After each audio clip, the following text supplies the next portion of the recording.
Hi, Brent. Good to see you again. Could you introduce yourself and your business? Yeah. Hey, everyone. My name is Brent Williams. I'm the founder and CEO of Benakiba. And Benakiba, we digitize the entire claims servicing and new business process for insurance carriers. Okay, very cool, very cool. And give me a bit of a backstory. How did Benek even get to this stage? What was the inception? Yeah. So the idea came from my previous business. Prior to Benakiba, I was an investment financial advisor, and I built my practice to a pretty substantial practice. And uh, when a practice gets, the larger the practice gets, the more often you go through multiple carriers, claims and servicing and new business processes. And on one hand, I was constantly apologizing for an archaic process to which I have no control over. While on the other hand, I'm trying to serve, maintain, and gain clients. And so it kind of put me in this rough spot in the middle.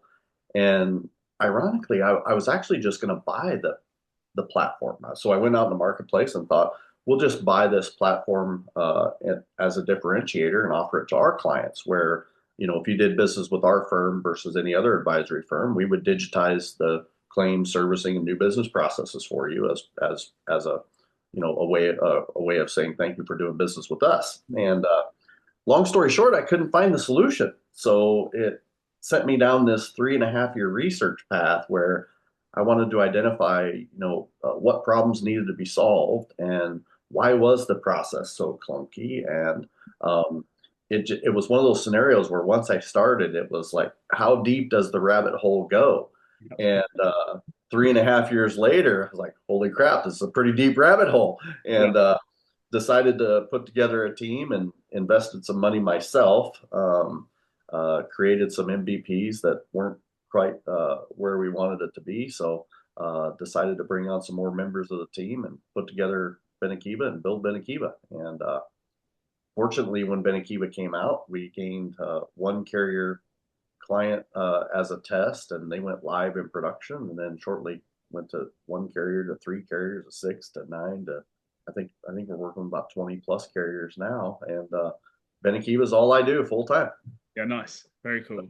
Yeah, I think it's interesting where you come from that insurance background. So there's a lot of insure tech businesses that I've spoken to where they are entering from the tech background maybe. So Yeah, it's yeah, interesting. You felt the pain, which yes, got you to yeah. start.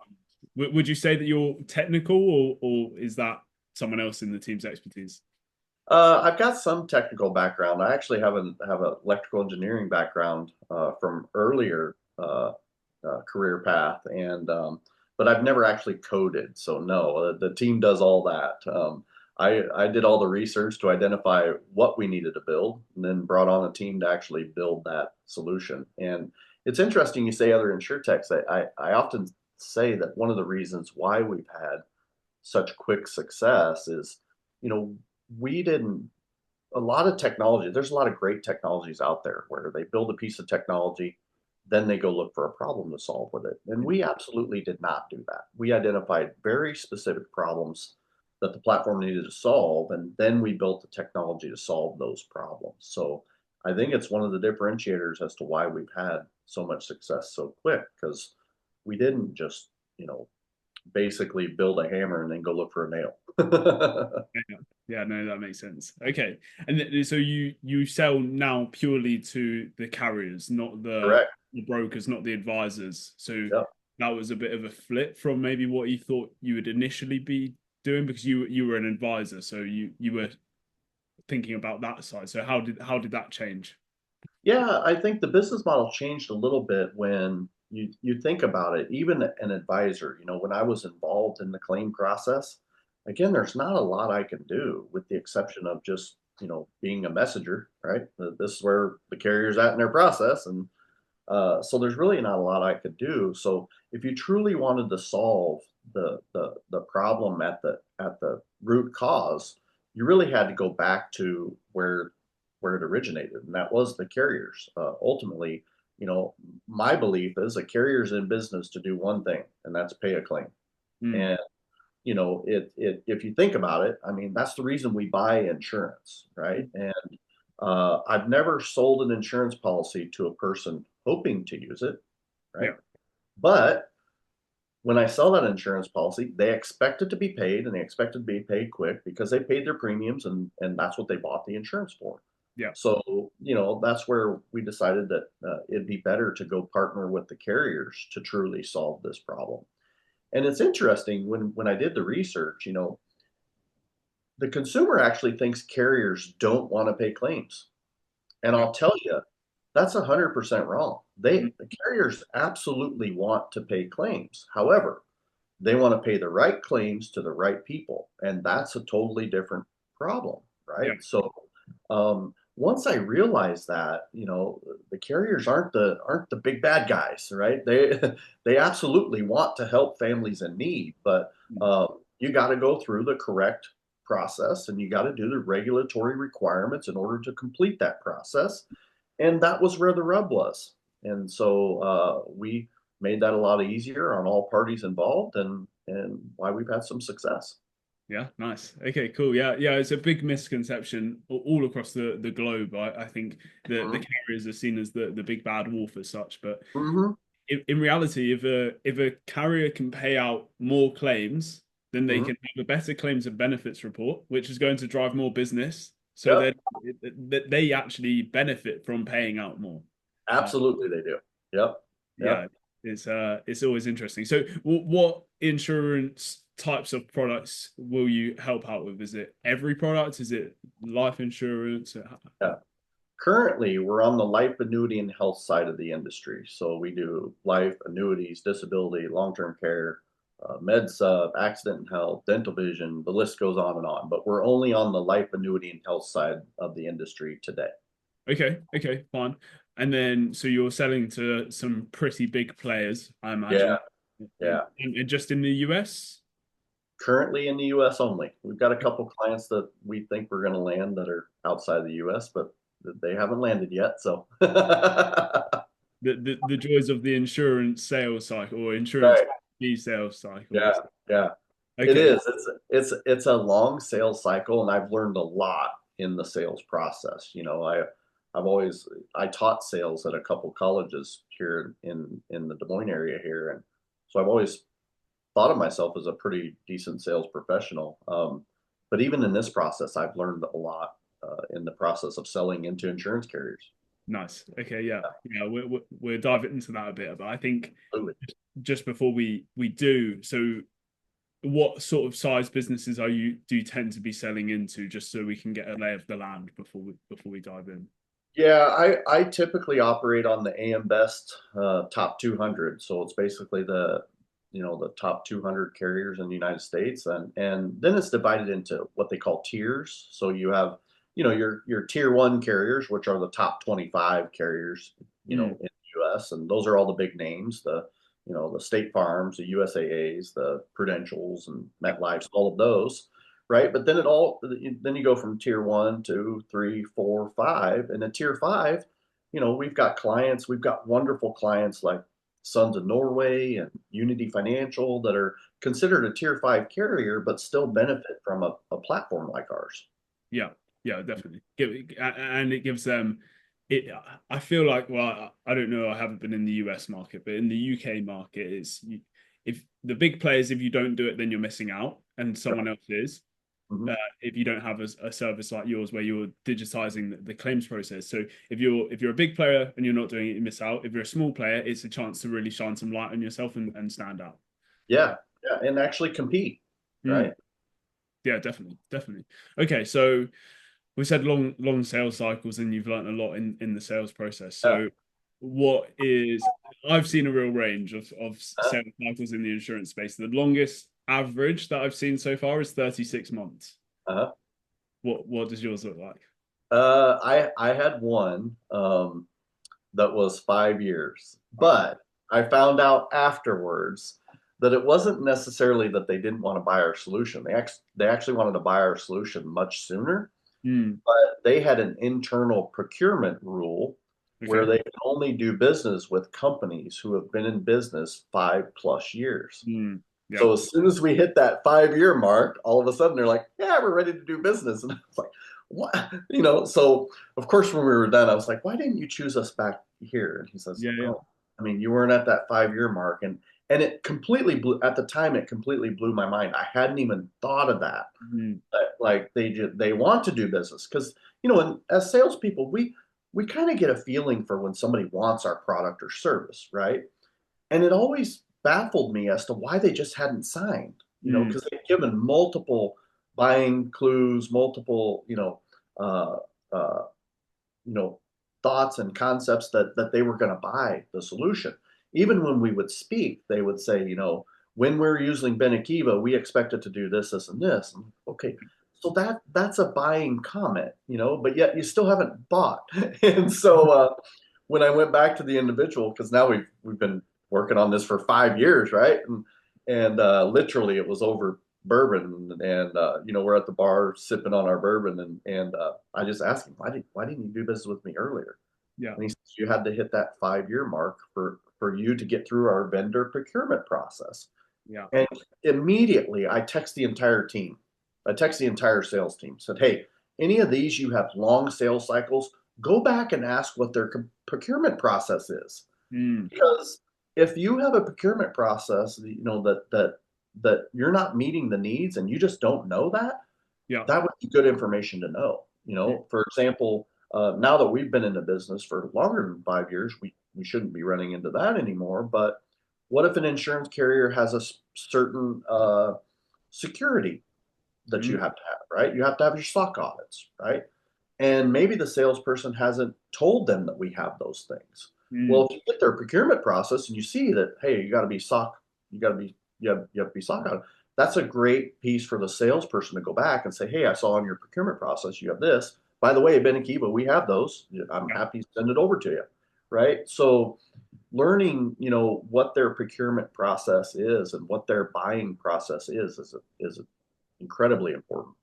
yeah, definitely. Yeah, just thinking about it, I've probably had a few situations where I haven't established that, and it could be the blocker that I'm still chasing up these people now, and Right.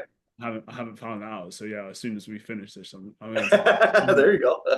and see. But I think it comes back to the being a helper or a consultant instead of a closer. So obviously 100%. closing for the business is good, but if you're consulting them through, you can't expect the people you're selling to have all the information, know all the information that they might not know themselves that they have a five, but it just keeps getting blocked high the chain.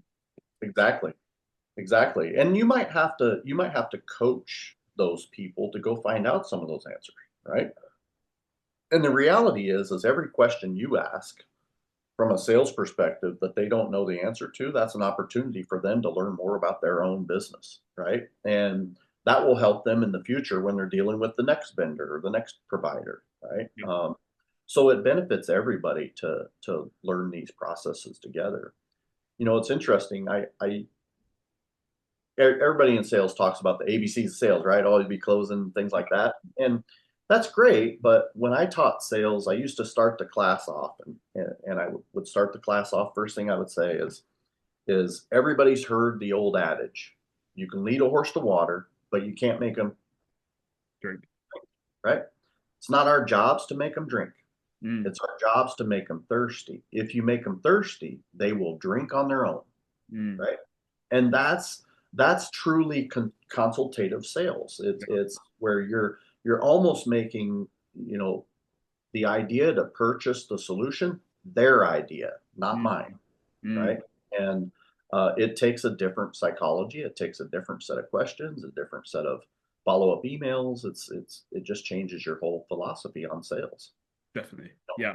Yeah, I completely agree with that. It's have you seen my one of my latest YouTube videos, Brent? Because I made a video on why the ABC framework was if watching hasn't seen that YouTube video, definitely check that out because I broke it down quite nicely. But yeah, I completely agree. Like the ABC framework is an old sales strategy. So Yeah, I changed it to always be helping. Always yeah, be I love that. I love that. Yeah. okay. Yeah. Yeah, So and ABC strategy works for certain products, right? If it's lots of transactions quick, then yeah, that process probably works, right? yeah. Features and benefits, sign here, right? But for a long sales cycle, that to try to put that framework into a long sales, you'll just annoy people. Yeah, yeah. You know, I think the only caveat that I'd say, and I think I mentioned it in the video, is you can always be closing for a commitment. So you can always sure, close to have that follow-up step agreed, yep, and yeah, that's a mini close, and I think that counts. yeah, But I can agree with that. if you're pushing for the business, then product dependent. But I usually think if you push for the business too much, then you'll ruin the relationship, and the relationships are usually worth a lot more than that one deal.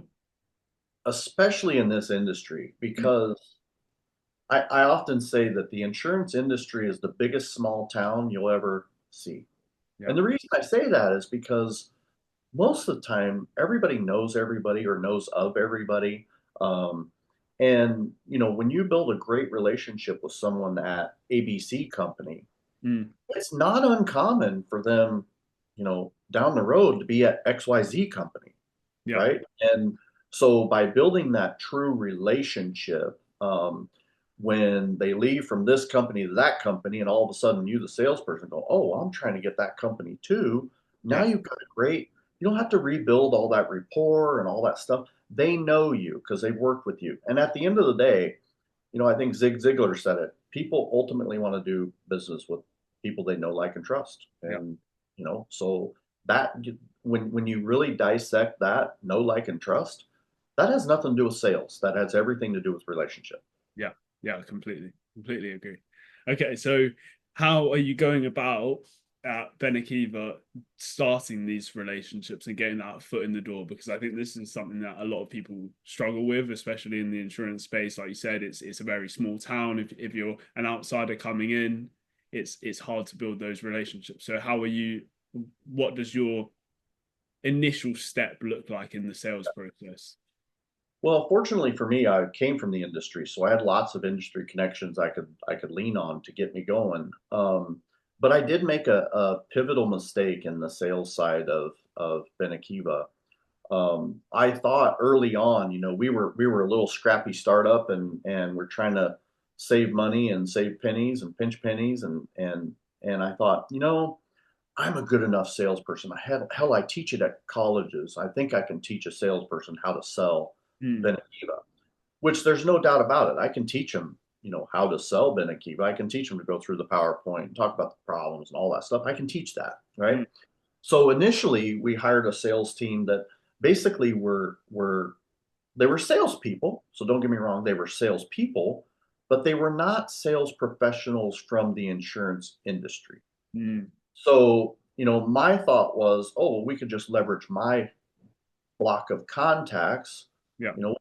Put this person in front of them and let them go manage the sales process. Then I can swoop in and do the close or get Yeah. it across the finish line or whatever. And the pivotal mistake I made there was around relationships, right? Because when you bring salespeople in to a long sales cycle process, one, if they're used to that quick transaction sale Yeah. and they don't get that here, all of a sudden they start looking at themselves as failures. And Mm. I didn't take that into consideration, right? Mm. So that was a mistake I made. And so I'm constantly having to be the cheerleader for them, saying, no, this is normal on this type of sale. um, but ultimately what it boiled down to was, when we're selling enterprise software into risk averse clients, Mm. you truly need a sales professional Mm. managing that process, Yeah. right? And when I used to teach sales, I used to ask, what do you think the difference is between a salesperson and a sales professional is? Sorry to interrupt. I know it's annoying. I will let you get back to the podcast in a second. It's not an ad. I just wanted to let you know that I have taken our sales assessment process, step by step guide of how to assess salespeople, and put it into a PDF for you, as we're talking about salespeople and strengths and weaknesses and what works and doesn't work. So I thought I would put it into a guide so you can assess your sales function and work out how they're performing, where to focus your improvements on. So first link in the description, enter your email. We'll send you the guide straight away. Doesn't cost anything, completely free. But let me know what you thought. I'll let you get back to the podcast now. Mm. And I would get all kinds of answers, right? And I said, I boiled it down, right or wrong. This is how I looked at it in my businesses. I boiled it down to one thing: compensation. And I said, sales profession or a sales person, right? Mm, They'll ask for a company car. They need a company credit card. They need an expense account. They need this, right? yeah, You know what a sales professional asks for? Nothing. Show me the compensation percentage package. I'll take it from there. yeah, That is a sales professional. yeah, I don't need a salary. I don't need a car. I don't need a credit card. Show me the comp plan. yeah. Show me where I'm going to go get my clients, and then I'll take it from there. That is a sales professional, Mm, mm, right? And so what my big mistake in Benakiba was, I thought I could take salespeople and turn them into sales professionals in the insurance industry. mm, And while I think I could absolutely do that, timing, I would need a lot of time in order to do that. And we're a scrappy startup. I need to get clients sooner, not I don't mm. need I don't need a client 10 years from now. I need them now, right? So one of the big mistakes I made, and it was one of the first things that when I hired a chief revenue officer, one of the first things that he came in and fixed. I mean, he came in and basically tore down the sales department and built it back up. Right. And I just got out of his way and let him do his thing. Yeah, cool. Yeah, no, that made me smile a lot throughout when you were talking about your salesperson and sales professional, because if there's any of my old bosses listening, then they will know that every time I joined or every pay review, I asked for my salary to be decreased and my Yes, commission to be increased. Uh, 100%. That's a sales professional right there. yeah, yeah. I'll take So I'll take less up front for more when I close it. yeah, exactly. So it is you slipped in there. I think your belief on sales people, sales professionals, is everyone can become a strong sales professional, but they 100%. it's just timing. Is that? It's timing, it's practice. We used to have a concept here at Benakiva called PDR. And what PDR was internally, when we would have PDR meetings, that literally was practice, drill, rehearse. Okay. And we would role play with each other. What if this rebuttal comes up? What's your answer? Right? And we would role play it. I would act like a carrier and say, okay, what about this? Yeah. And you have to practice that because at first, when you're overcoming those objections, you probably stumble a bit. You probably fumble with the words a little bit, right? Mm, But the more you PDR it, the more you practice, drill, rehearse it, mm, pretty soon it comes off your tongue like this is just another conversation. yeah. And that's ultimately where the sales professional wants to get to. You Mm, want every part of the sale to be just another conversation. yeah. Yeah. Not having almost not having to think it's autopilot. 100%. Yep. Okay. Okay. And now I think we spoke before about how you have stepped out of the sales process a bit more, and the sales team have come in, and you've got that CRO now in the business. So do you miss it? The I being do. I do. It's hard sometimes because I love dealing with people, right? mm, It's why I built a very successful financial advisory firm, right? mm, You think about that.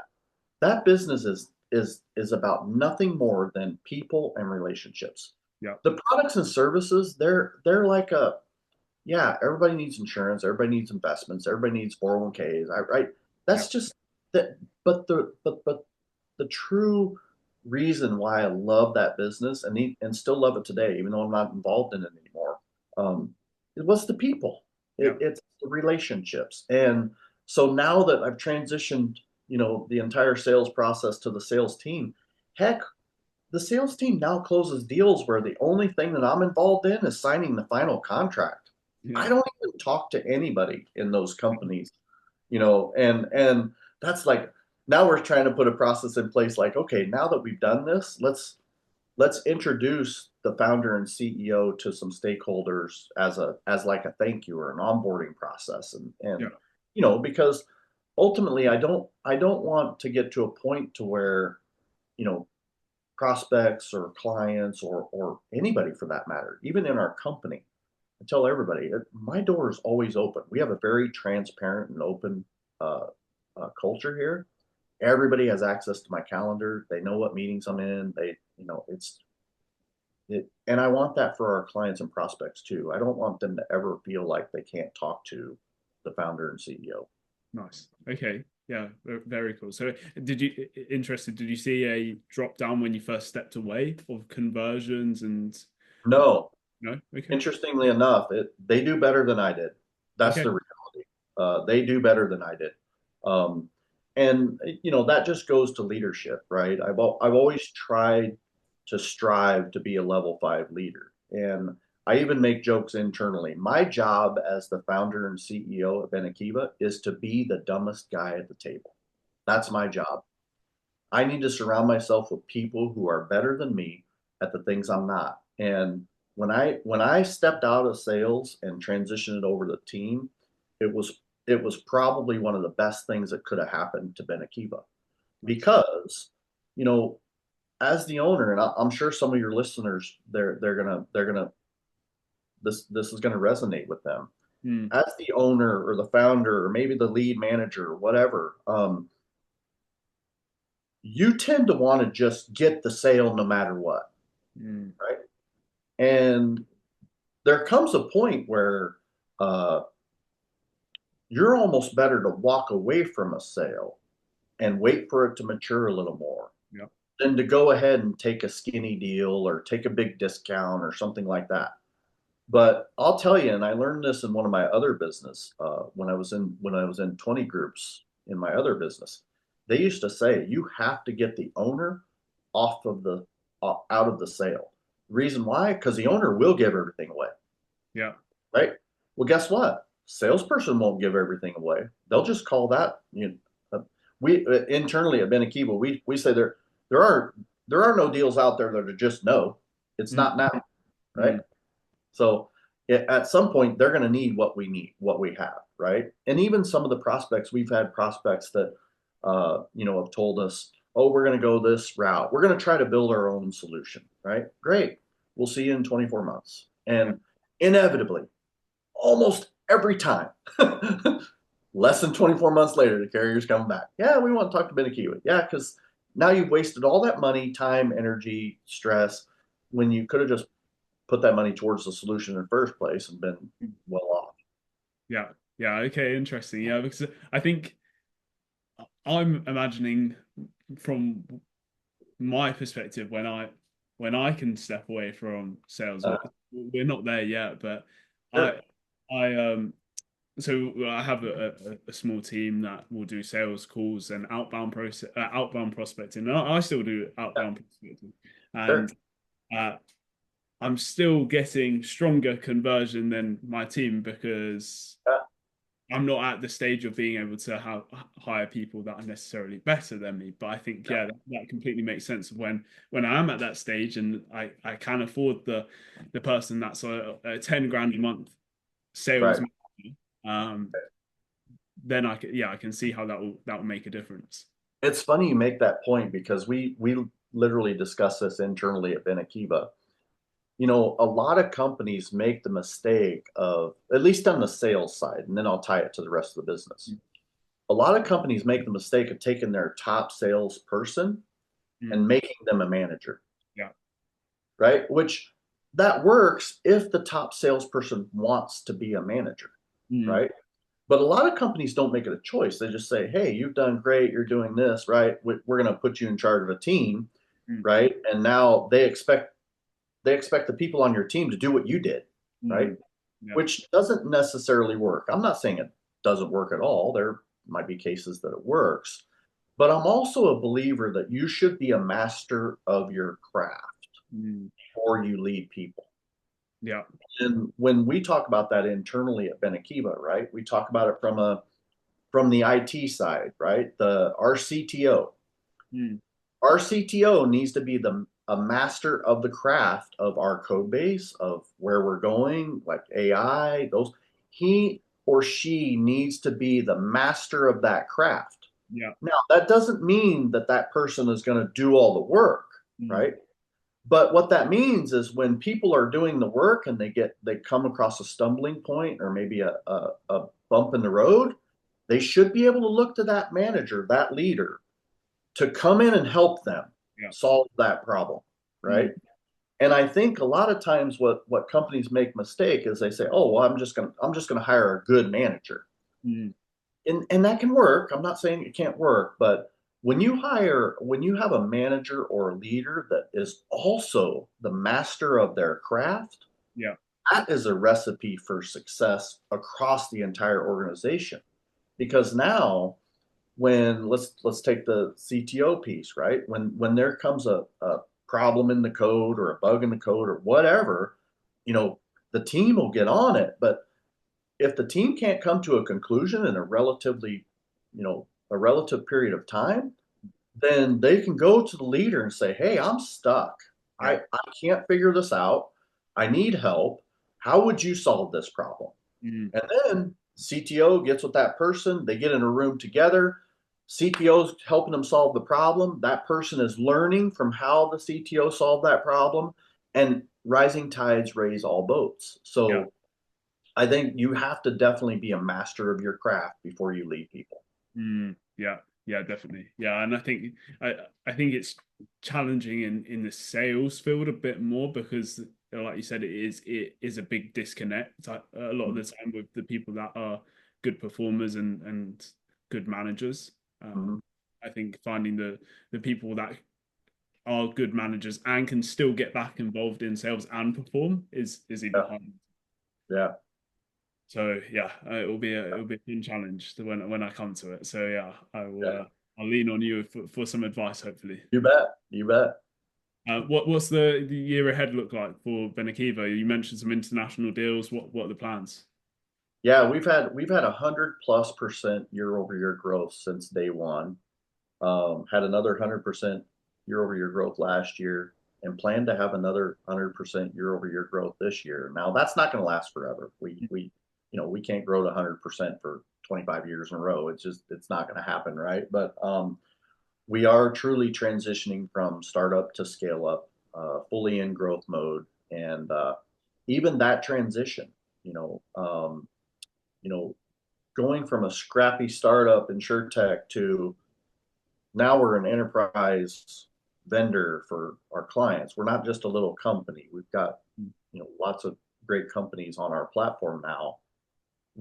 Our company has to grow, which means we got to put people in leadership positions that, we got to maybe disrupt the leadership team and put different people in different seats. And, we did that in 2024. And I'll tell you, it was the absolute best decision we could have made for Benakiva and our clients. And it just goes back to that level 5 leadership, right?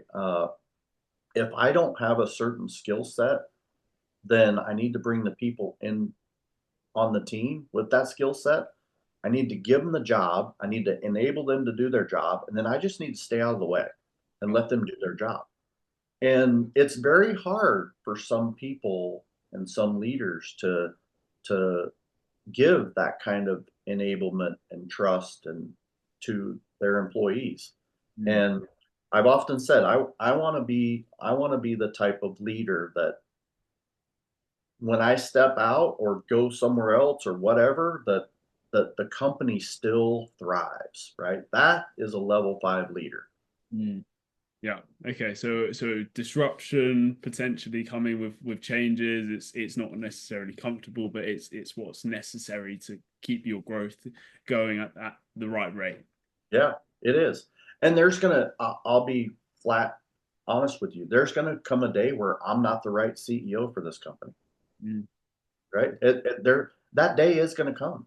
Mm. And I know it's coming, right? And I have to accept it. I said, okay, we're right. We're at a position now where it's beyond my expertise. And, you know, all I would say is bring in a person and I want to learn from them Yep.